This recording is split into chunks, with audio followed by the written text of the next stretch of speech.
no horto. Depois da pregação e de satisfazer a todos com que se tinham aproximado de mim, rendi graças ao Divino Pai e, tendo-lhe suplicado, como de costume, saí do templo em hora tardia e encaminhei-me para o horto, a fim de passar a noite, conforme estava habituado em oração e preces, dando breve repouso à minha humanidade. Ninguém me seguiu até este lugar, porque queria estar só, para desafogar com o Pai a pena que me cruciava o coração por causa da obstinação dos sacerdotes, dos escribas, dos fariseus e dos outros que se deixavam por eles enganar. Por isso desafogava a minha pena com ardentes suspiros e dirigia fervorosas súplicas ao Pai pela salvação de todo o gênero humano. Esta oração agradava muito ao Pai e por minhas súplicas detinha o castigo de várias vezes, que várias vezes teria infligido aos pérfidos judeus. Íntima união à mãe.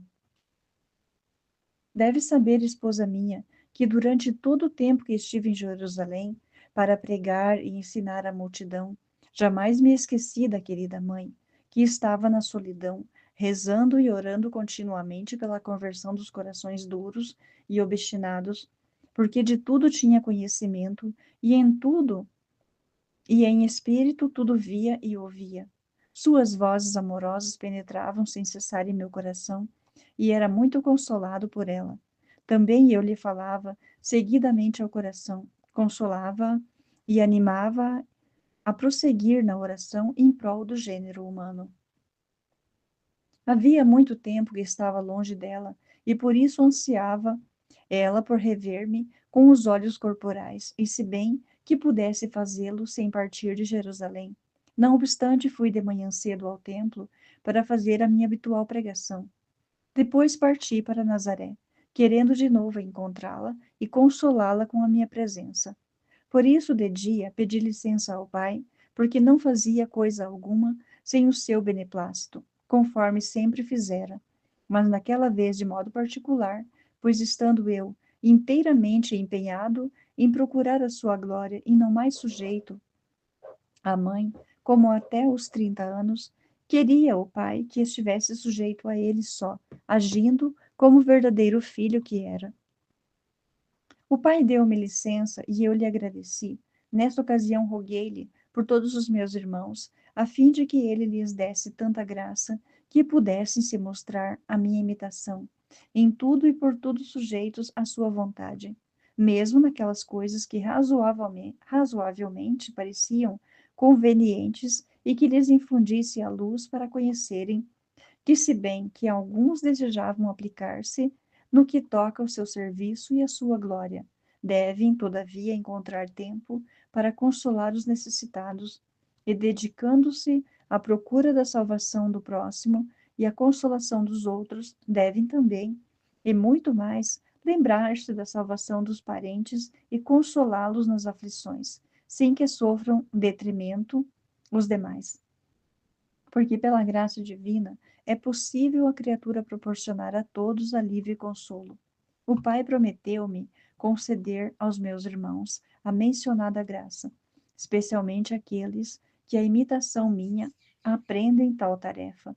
Por isso rendi-lhe adequadas graças. O sermão. Tendo ido ao templo, adorado o Divino Pai e implorado sua ajuda, como de costume, e tendo chegado muita gente para me ouvir, preguei, instruindo a multidão e ensinando-lhe verdadeiro caminho da salvação. Todos ficavam cada vez mais admirados e estupefatos diante da minha divina sabedoria. Naquele dia não se apresentaram os escribas e os fariseus, porque ficaram muito confundidos no dia anterior. Por isso reuniram-se em conselho para decidirem como podiam fazer-me desaparecer do mundo e dar-me a morte. Eu aconselhava-me com o Pai a respeito de novas maneiras de comunicar-lhes a vida da graça. Muitas vezes deliberaram entre si. No devido lugar, dir-te-ei o que decidiram, porque estavam sempre maquinando a minha morte. De volta a Nazaré. Após a minha pregação, tendo satisfeito a todos os que depois me procuraram, e havendo pedido a bênção a meu pai, saí do templo sozinho. Encaminhei-me para Nazaré, minha pátria, no intuito de rever a minha querida mãe e de começar a ensinar o caminho para o céu também na pátria. Na viagem, recitava os louvores ao Divino Pai e pedia-lhes iluminasse aquela gente para receber a minha pregação. Mas vi que, apesar de tantas luzes que lhes desse o Divino Pai, não fariam conta alguma. Somente poucos aproveitá-las-iam.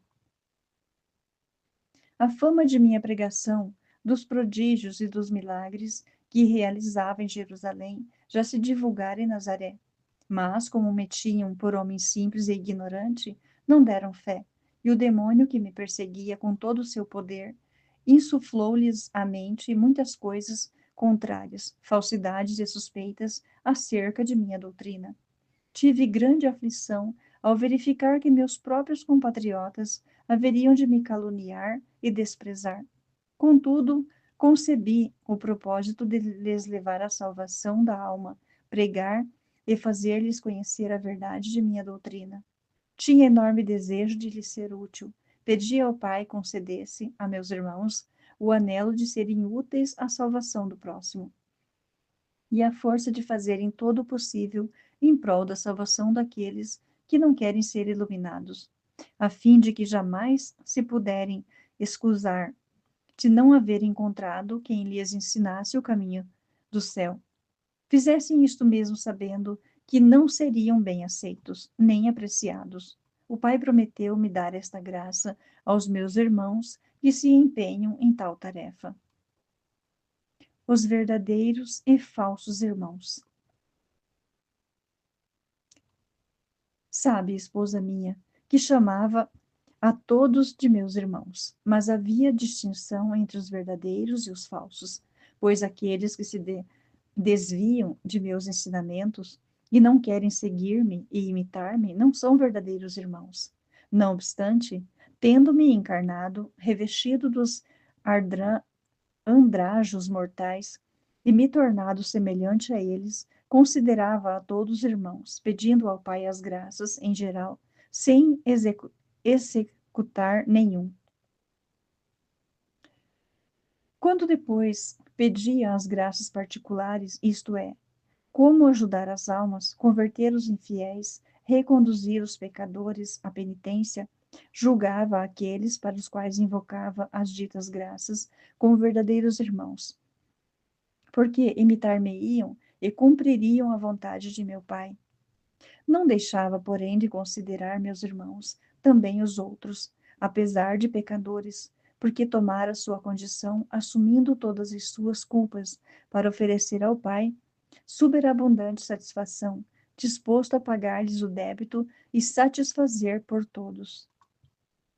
Rogava, portanto, ao Pai, desse aos meus verdadeiros irmãos, isto é, a todos aqueles que me imitam e cumprem em tudo a vontade divina, o anseio de satisfazerem a meu Pai pelo próximo, imerso em pecados, e de pagar-lhe o débito, fazendo penitência em lugar dele, unindo sua penitência aos meus méritos, a fim de que adquiram valor.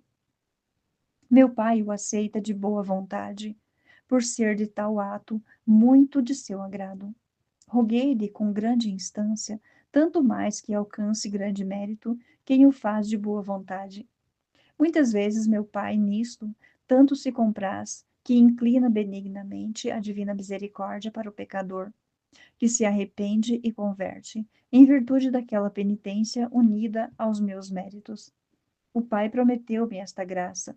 Vi que muitos delas se serviriam e adquiririam grande mérito para si próprios, e muitas almas converter-se-iam. Com isto muito me alegrei, também em vista do agrado do Divino Pai, e ao qual rendi as devidas graças. Exortação à sua esposa. E tu, esposa minha, tenhas vivo o desejo de ajudar o próximo. Como teu estado não te permite fazer o que ambicionarias, oferece ao menos todos os teus sofrimentos a meu Pai, unidos aos meus méritos. em satisfação pelas ofensas que ele continuamente recebe dos pecadores, e reza pela conversão deles.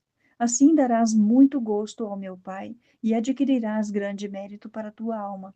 Feliz de ti, se por meio da penitência, ofertas orações, os pecadores voltam à penitência. Então serás minha verdadeira imitadora, porque enquanto vivi na terra, empenhei-me inteiramente pela salvação das almas.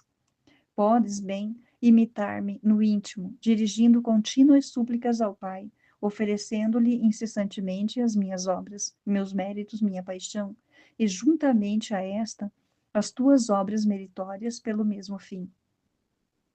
Fica ciente de que eu te escolhi por esposa minha para este fim. Te manifesto o que experimentei no íntimo, por querer que me imites perfeitamente, visto que desejo sejas minha verdadeira e fiel esposa e te assegure-lhes a mim, e te assemelhes a mim. Pratica este pouco que te insinuo e que realizei para a tua salvação e de todo gênero humano. Não esteja jamais ociosa, mas trabalha continuamente no teu íntimo por tua salvação e a de teu próximo. Amém. Fiat. Jesus, eu confio em vós.